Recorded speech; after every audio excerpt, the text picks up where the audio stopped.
right now, the world's most valuable tech companies are spending, literally hundreds of millions of dollars building these absolute digital Oh, fortresses. yeah. Massive investments. Right, like they are hiring just armies of red teamers to protect their AI models from, you know, prompt injections, and they're locking down their APIs and they are scrutinizing like every single line of application code.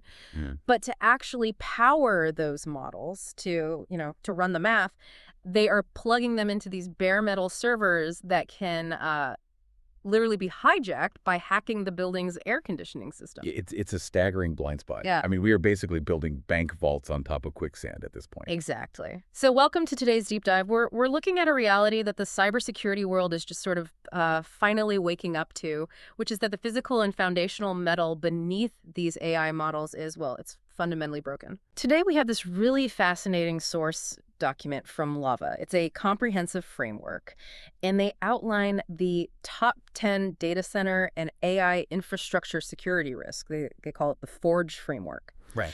And as we were reading through this, and we're kind of playing co-instructors for this masterclass today, what struck me was how it completely upends that traditional, hacker in a hoodie trope. Yeah, because the traditional trope is entirely focused on the software layer, right? Like we think of cyber attacks as someone finding a zero-day vulnerability in a web app or slipping past a firewall and, stealing a database. Right, a very digital problem. Exactly. It's a digital problem and a digital solution. You patch the software, you block the IP address, you move on. But AI infrastructure is just a completely different beast. And the driving force behind this seems to be, honestly, sheer desperation. Like, the Lava Report paints this picture of an industry that is right in the middle of a gold rush where speed is prioritizing literally everything else. The market imbalance right now is historic. I mean, it really all comes down to GPU scarcity. Right. These massive clusters of specialized AI chips are in such high demand that the providers who hold them, they just have this outsized leverage. So customers, whether they're, startups or these massive Fortune 500 enterprises, they're so desperate to get compute power to train their models that they are willingly accepting security risks they would never, ever tolerate in a standard cloud environment. Right. Like if a traditional cloud provider told a bank, hey, our network segmentation is a little flat, we don't really authenticate our storage, the bank would just walk away immediately. Oh, absolutely. Yeah. But in the AI space, they say, whatever, just give me the H100s we need to train. And the stakes of that compromise are astronomical because we aren't just talking about a generic data breach where, someone gets a list of emails. We're talking about exposing proprietary foundation models that cost hundreds of millions of dollars in compute time just to create. Right. And we're talking about the silent poisoning of training data. I mean, if you compromise the infrastructure, you fundamentally control the modder's reality. Yeah, that is terrifying. So let's actually trace this from the ground up, kind of walking through the syllabus of this Forge framework. And it starts with the literal machines. The Lava document begins by looking at the lowest possible level, which is Forge 01. The firmware and the hardware integrity. So we are talking about the code that runs before the operating system even wakes up. Right, because every server has foundational firmware. You have the UEFI, which initiates the boot process. You have the baseboard management controller, which we'll definitely get into later. You've got the network interface cards, the NICs, and of course the GPUs themselves. And this software, it lives on chips embedded directly on the motherboard. Wait, hold on though. Cloud providers are incredibly paranoid about security normally.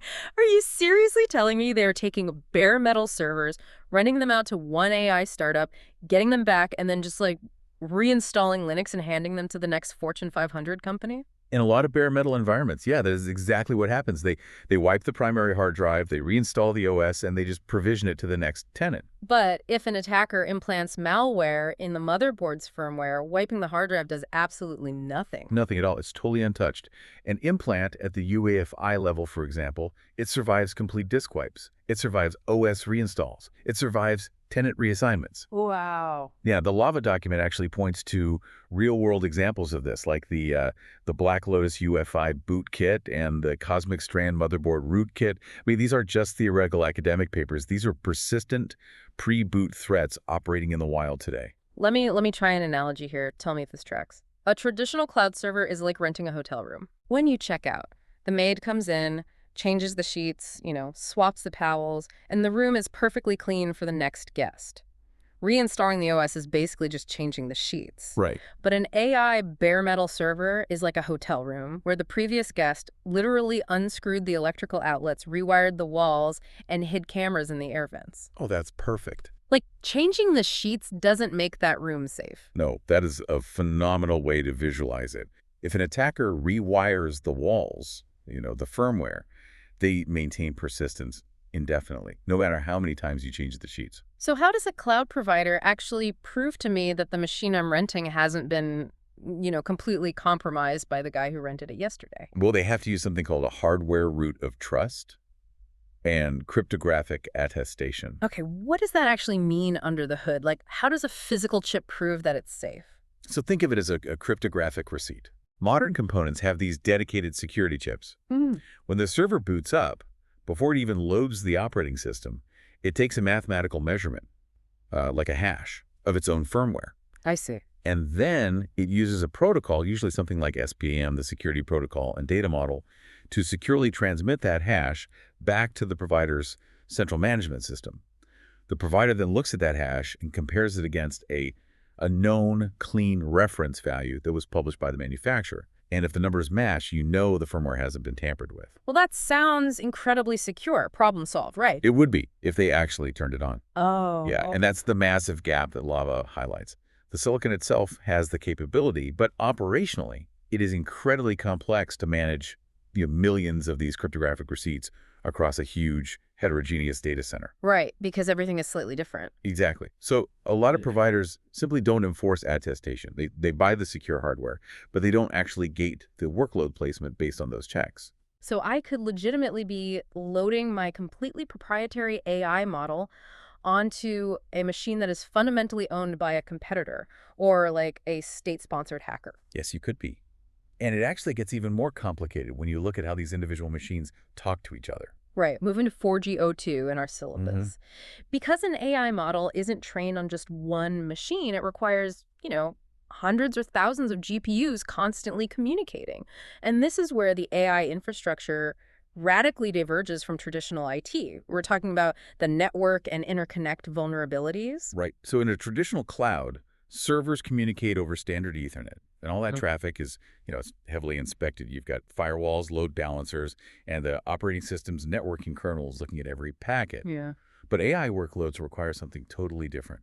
They require moving terabytes of model weights and gradients between GPUs with near zero latency. Standard networking is just way too slow for that. Because the CPU becomes a bottleneck, right? Exactly. If the network card has to constantly ask the server's CPU to process every single packet of data, it slows the whole cluster down. The GPUs end up just sitting there waiting. So the industry uses high-performance fabrics, things like InfiniBand or a protocol called RoCE, which is RDMA over converged Ethernet. Let's break down that RDMA part because that seems to be the crux of the issue here, remote direct memory access. The name really says it all. RDMA allows the network card on server A to write data directly into the memory of the GPU on server B. Wow. Yeah. It completely bypasses server B's CPU, and even more importantly, it entirely bypasses server B's operating system. Oh, okay. I see the problem immediately. If it bypasses the operating system, then the operating system's security firewall never even sees the traffic. You've hit the nail on the head. Because the whole architecture prioritizes absolute speed, it strips away all those layers of standard kernel security.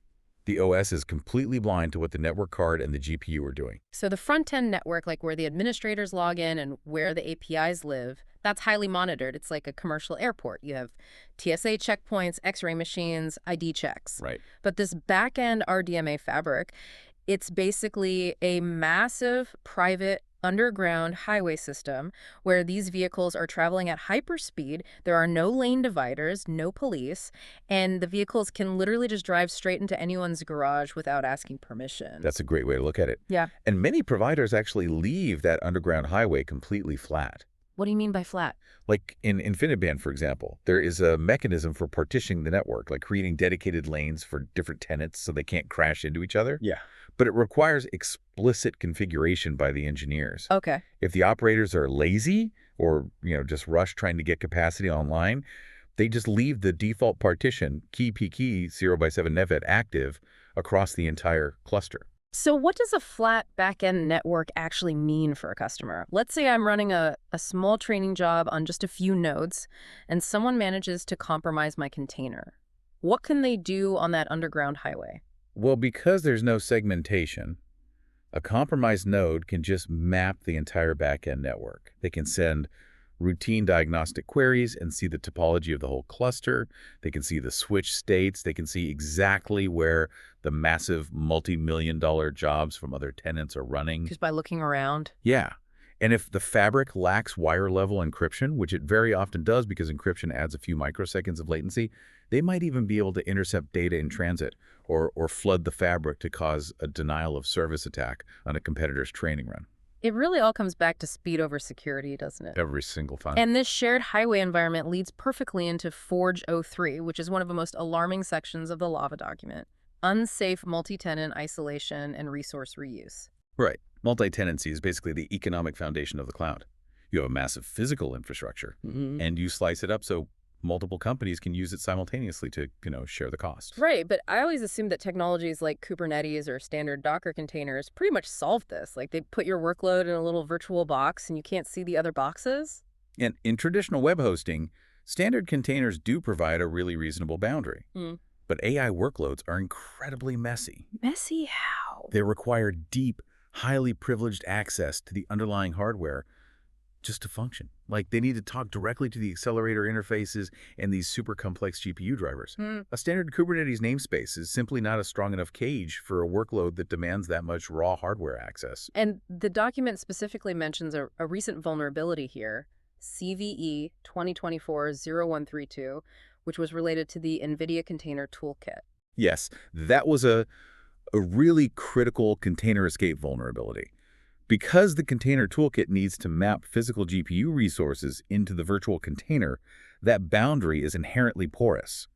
So an attacker could use a maliciously crafted container image to break out of their isolated environment and gain full access to the host server's file system. Oh, wow. And once you are on the host, you are sitting right next to everyone else's data on that machine. But it's not just active hacking, right? Like breaking out of a container.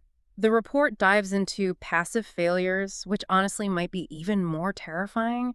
There is this research they cite called Whispering Pixels. Can we unpack that? Because the name alone is spooky. Yeah, Whispering Pixels is a brilliant piece of research. It highlights how residual data gets left behind in the GPU's memory, the VRAM. Okay, so let's say company A finishes a job and the provider reallocates that same physical GPU to my company and my workload spins up.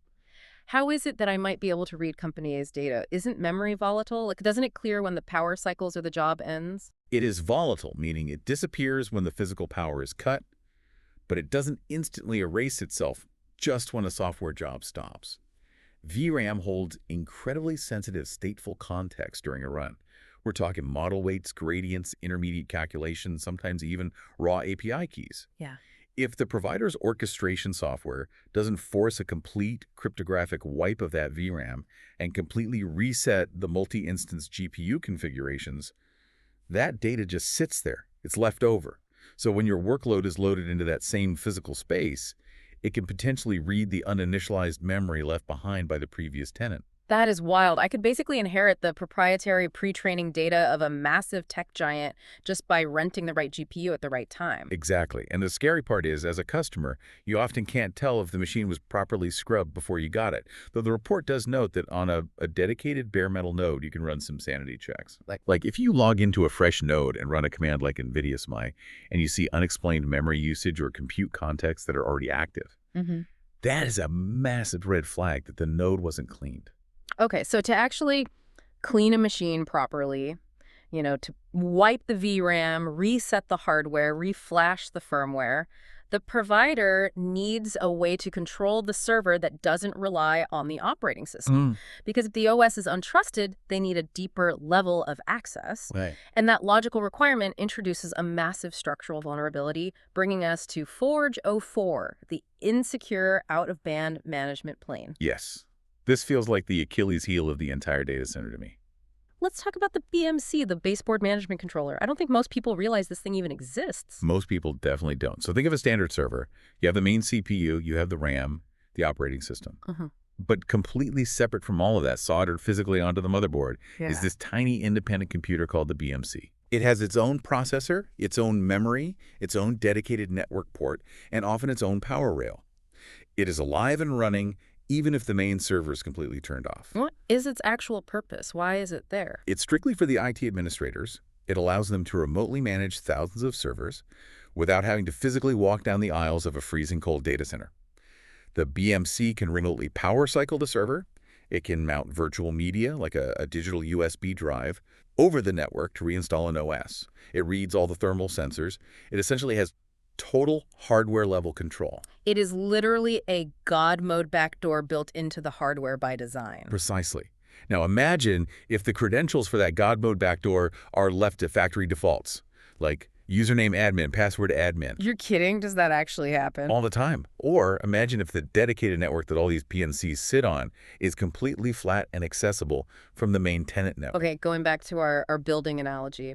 Breaching a server's OS is like picking the lock on a single apartment door. But breaching an exposed BMC network is like breaking into the building manager's office, stealing the master keyring, and gaining access to the power grid, the security cameras, and every single apartment in the complex simultaneously. That is exactly what happens. The report highlights a piece of malware called ILO Bleed. Right. It was the first BMC firmware rootkit discovered in the wild. Attackers managed to implant persistent malicious code directly into the BMC chip itself. And at that point, the attacker owns the hardware forever. The operating system's antivirus will never ever see it because the malware is running on a completely different physical chip. And this management plane isn't just about the servers themselves, right? The Lava document mentions smart PDUs, power distribution units. Yes, the smart power strips that provide electricity to the racks. These also have management interfaces, so administrators can monitor power draw and efficiency. But if an attacker breaches the management network and accesses the smart PDUs, they don't even need to write clever malware. They can simply click power off on the web interface. They can remotely pull the physical plug on a multi-million-dollar training job. Just instantly destroy weeks of compute progress with a mouse click. Yeah. And because AI workloads distribute states across thousands of GPUs, an abrupt power loss to a single rack can corrupt the checkpoints and crash the entire massive cluster. To stop this, providers have to treat their management network like a nuclear launch facility. It must be completely air-gapped or strictly firewalled from the tenant workloads and the public internet. Okay, so far we've talked about attacking the hardware once it's actually in the data center. But what if the attackers are more patient? What if they compromise the components before they even arrive? This brings us to Forge 05, the AI infrastructure supply chain. The supply chain in AI is terrifying because it moves incredibly fast and it relies so heavily on open source ecosystems. We really have to divide this into two lanes, physical and digital. Let's start with the physical. How does someone intercept a massive 500-pound server rack? It's not about, intercepting it on a highway like a heist movie. It's about the sheer complexity of modern manufacturing. A cloud provider orders GPUs. They go from a fab in Taiwan to a board assembler somewhere else, to a system integrator who actually builds the rack, to a logistics company, and finally to the data center. Right, there's so many hands on it. Exactly. At any point in that chain, an integrator or a compromised employee could preload compromised firmware. If the cloud provider assumes the hardware is clean out of the box and they don't run their own cryptographic attestation checks when it arrives at their loading dock, they are basically installing a Trojan horse directly into their environment. But as concerning as that physical side is, the digital supply chain seems far more chaotic right now. The report spends a lot of time on how data scientists actually build these models. Because data science relies on rapidly pulling down pre-built tools. You're constantly downloading container images, PyTorch packages, massive public data sets, and pre-trained model weights from public hubs like Hugging Face. Right. And there is one specific file format the report calls out as an absolute disaster waiting to happen, which is pickle files. Let's really dig into this because this fascinated me. Pickle is a serialization format that's specific to the Python programming language. Okay, can you explain serialization for someone who isn't a Python developer? Like, why do we even need it? Sure.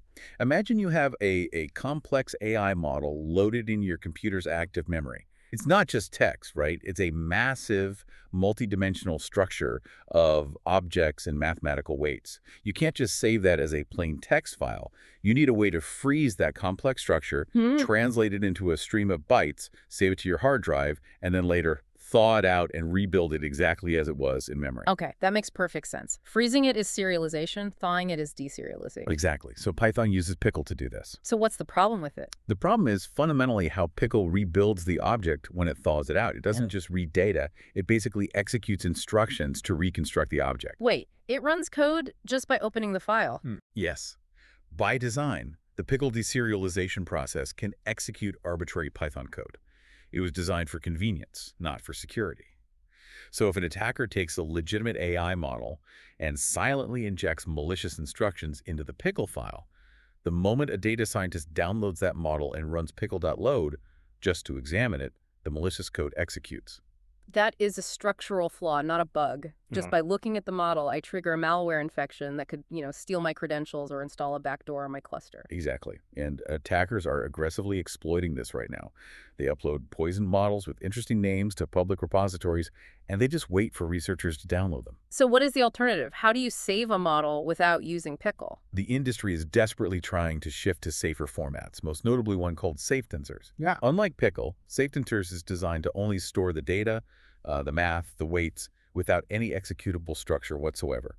Loading a safe tensor file just reads the numbers. It doesn't run instructions. But let me look at this from the perspective of an end user. You have a data scientist whose job is to build a cool application. They are pulling dozens of dependencies, base images, models. It seems completely unreasonable to expect a single data scientist to manually verify the cryptographic provenance of every single upstream component they download. Oh, you are absolutely right. It is an impossible burden for the end user. Yeah. And the Lava framework is very clear about this.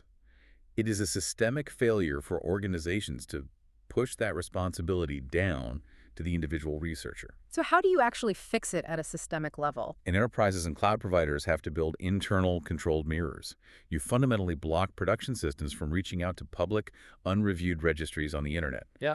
Instead, a central security team pulls those external dependencies into a secure internal registry.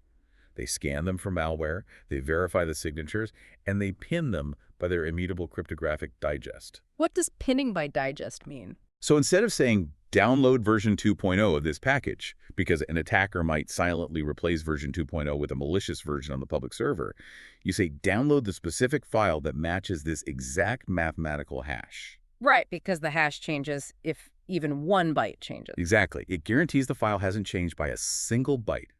Once the security team has verified and pinned the safe components, the data scientists are only allowed to pull from that internal sanitized library. It takes the decision-making out of their hands entirely. That makes a lot of sense. Now, I want to pivot entirely for Forge 06. We've talked about hardware, we've talked about software, and we've talked about digital supply chains.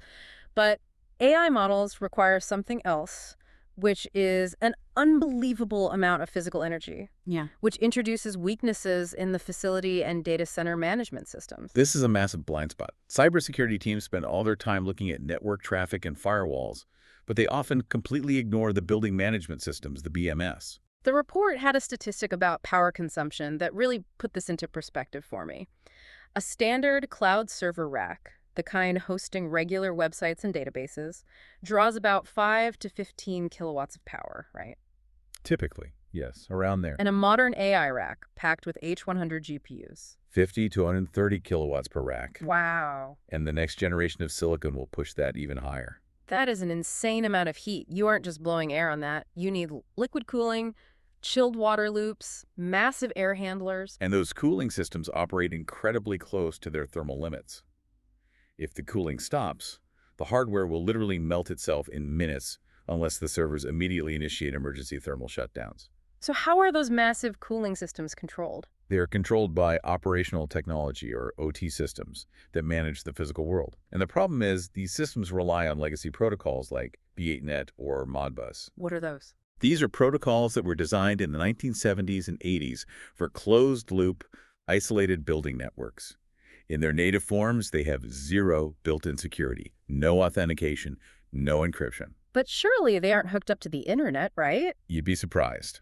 The Lava report notes that security researchers regularly find tens of thousands of these facility management interfaces exposed directly to the public internet, often secured by default passwords that haven't been changed in a decade. Why on earth would someone connect their data center's air conditioning to the internet? Usually for vendor convenience. The HVAC repair company wants to monitor the chillers remotely, so the facility manager sets up an always-on VPN connection for them. Oh man, it's like having a bank vault with laser grids and armed guards at the front door, but the bank manager gave the local plumber a master key to the back door just in case the sink leaks.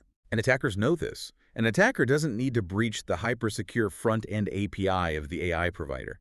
They can just hack the HVAC repair company, ride their open VPN into the data center's facility network, and remotely turn off the chilled water loops. And the multi-million-dollar training job crashes because the servers have to thermal throttle to save themselves.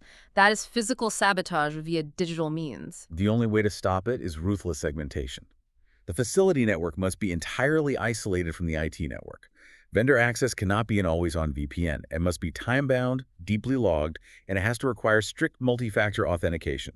Okay, causing a thermal shutdown is incredibly disruptive, but realistically, most sophisticated threat actors aren't just looking to break things. They want to steal things. They want the intellectual property.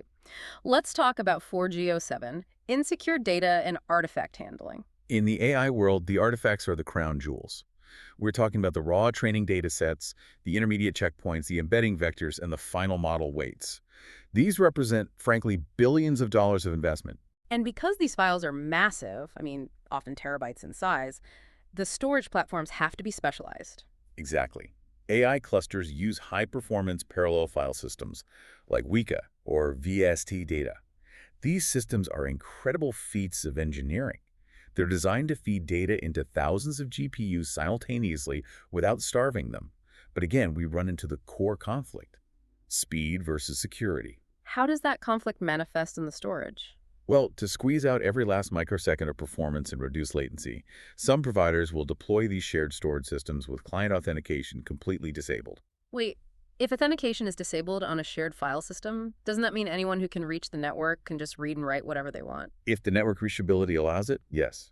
A malicious tenant on the same fabric, or an attacker who compromises a single node, could potentially mount another tenant or its storage volume. They could silently copy a competitor's model weights, or even worse, they could subtly alter the training data. Which raises a really glaring question. If an attacker is exfiltrating terabytes of proprietary model weights out of the data center, wouldn't the IT department's alarms go crazy? Don't they have software specifically designed to catch that kind of mass exfiltration? They do. It's called data loss prevention, or DLP software. But the Lava report highlights a phenomenon called detection blindness. Why is the DLP blind to this? Because traditional DLP tools are built using regular expressions and pattern matching to look for recognizable human data. They look for credit card numbers, social security numbers, email addresses, or structured source code. And an AI model weight file doesn't look like any of that. Exactly. A file ending in .safetensors or .pt is essentially just a massive, opaque blob of floating point numbers. It looks like static noise. When the traditional DLP firewall sees terabytes of this noise flowing outbound, it doesn't recognize it as sensitive intellectual property. It often misclassifies it as a routine database backup or a telemetry stream, and it just lets it go. That is deeply unsettling. A company could have their entire frontier model stolen, years of work gone, and the security alarms wouldn't even chirp because the theft doesn't look like a standard corporate data leak. To fix this, providers have to enforce strict tenant isolation and authentication at the storage substrate layer itself. And defenders have to build new telemetry that specifically monitors for the movement of AI artifact file types, rather than relying on legacy pattern matching. This brings me to something that has been bothering me throughout this entire conversation, which leads into Forge '08.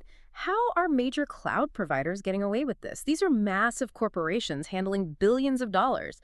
Don't they have to pass rigorous security audits? Don't they have compliance certificates they show their customers? They absolutely do. Almost every major provider will proudly hand you a SOC2 Type 2 report or an ISO 27001 certificate. But this introduces one of the most dangerous illusions in the industry: certification gaps. How is a certification an illusion? Doesn't a third-party auditor literally verify that they are secure? It's all about the scope of the audit. A SOC2 report evaluates a specific set of controls that the provider defines. Often, a provider will narrowly scope the audit to cover only their customer-facing API, their web portal, and their billing system. Oh, I see where this is going. The auditor comes in, checks the portal, confirms they have strong passwords and code review processes, and hands them a glowing certificate. But that audit completely excluded the physical bare metal servers, the unencrypted backend InfiniBand fabric, the BMC firmware lifecycle, and the shared high-performance storage we just discussed. It's exactly like a restaurant proudly displaying an A health inspection grade in the front window. But if you actually read the inspector's report, they only inspected the host stand and the cash register. Meanwhile, the actual kitchen where your food is being prepared wasn't inspected at all because it's technically operated by a completely different company out back. That analogy hits on another critical point from the report: upstream operators. Many AI cloud providers are essentially just slick software portals.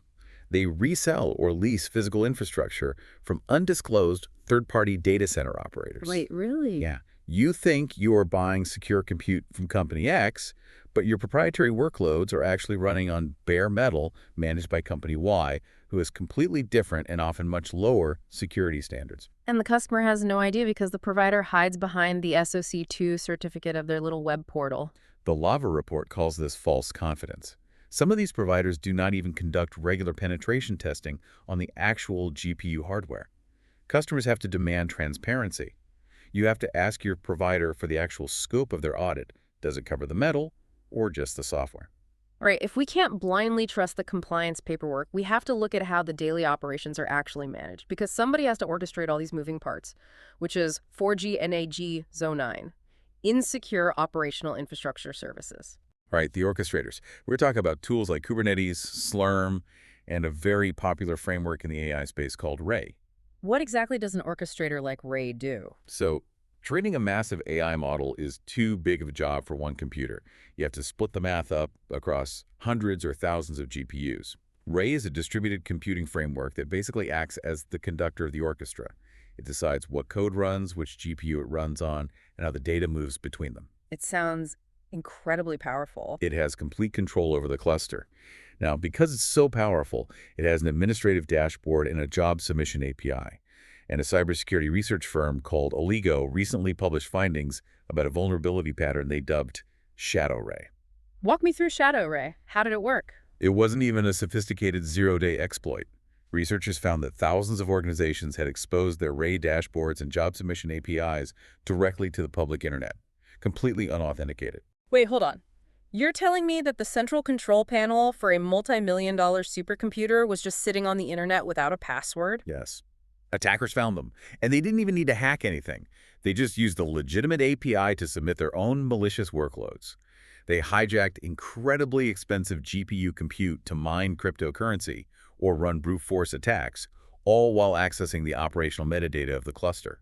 But why would anyone expose something that powerful to the internet without authentication? It defies common sense. It comes back to the rush to deploy. Data science teams are distributed. You have researchers working from coffee shops or home networks, and they want to easily submit jobs to the cluster from their laptops. Okay. Setting up secure VPNs, bastion hosts, and complex authentication takes time and creates friction. In the gold rush, ease of use wins. So the infrastructure engineers just expose the API to make the data scientists happy, and they leave the cluster wide open. It is genuinely staggering how many of these vulnerabilities boil down to just moving too fast. But let's say a provider realizes they are vulnerable. They see the Shadow Ray report, or they realize they have that NVIDIA container escape bug we talked about earlier. Why don't they just patch it immediately? And that brings us to the final piece of the Forge syllabus. Forge 10, vendor embargo gaps, and patch velocity failures. Okay, because in a traditional IT environment, if a critical vulnerability drops, you apply the patch that night. But GPU environments create massive financial and operational incentives to delay patching. Why is patching a GPU server different than patching a standard web server? Because to apply a kernel update, a GPU driver update, or a firmware patch, you almost always have to completely drain the node and reboot the machine. If that node is currently participating in a distributed multi-day training job, taking it offline can disrupt the entire process. It ruins compute time, it ruins checkpoints, and it completely frustrates customers who are paying tens of thousands of dollars an hour for that cluster. So it's like knowing there is a catastrophic recall on your car's brakes, but you refuse to pull over and take it to the mechanic because you're in the middle of a cross-country road trip and you just don't want to lose time. Exactly. So providers defer the patch. They wait for a maintenance window that might be weeks or months away. This creates what the industry calls fleet version drift. What does that look like in practice? You end up with a massive data center where some nodes were patched between jobs, but others are still running older, vulnerable software because their long-running jobs just haven't finished yet. And the attackers know this. They absolutely do. When a major vulnerability drops without advance notice, a zero-notice exposure window, attackers immediately start scanning cloud providers, looking for the straggler nodes in the herd that couldn't be taken offline. So as a customer, what is the defense here? I can't force my cloud provider to reboot a machine if they don't want to. Contractually, you can try. Customers must demand strict internal service level agreements, or SLAs, for patching critical vulnerabilities, even if it disrupts workloads. More importantly, you need version visibility. You need the provider to give you a transparent dashboard showing exactly what firmware and driver versions your specific nodes are running, so you can actually assess your own risk. This entire deep dive has been incredibly eye-opening. I mean, we've gone from the very bottom, the firmware that survives a total disk wipe, all the way up through the unmonitored RDMA networks, the leaky VRAM, the master key BMCs, the physical cooling systems, and the total illusion of some of these compliance certificates. The holistic picture is what matters. Securing AI is no longer just a math problem. It's not just about alignment or filtering prompt outputs. It is deeply, fundamentally about securing the engineering reality of the physical infrastructure. Because if the metal foundation is compromised, the model built on top of it simply cannot be trusted. It completely reframes how we need to think about the future of this technology. We spend so much time in the media and in tech circles worrying about existential software threats, whether AI models will become too smart or outpace human alignment or generate perfect deepfakes. But based on everything we've unpacked today, I want to leave everyone with a final provocative thought. What if the next major AI winter isn't caused by hitting a wall in mathematics or compute scaling? What if the next catastrophic setback for artificial intelligence is a massive physical data center breach that we didn't see coming, simply because we were all too busy staring at the software to check the thermostat?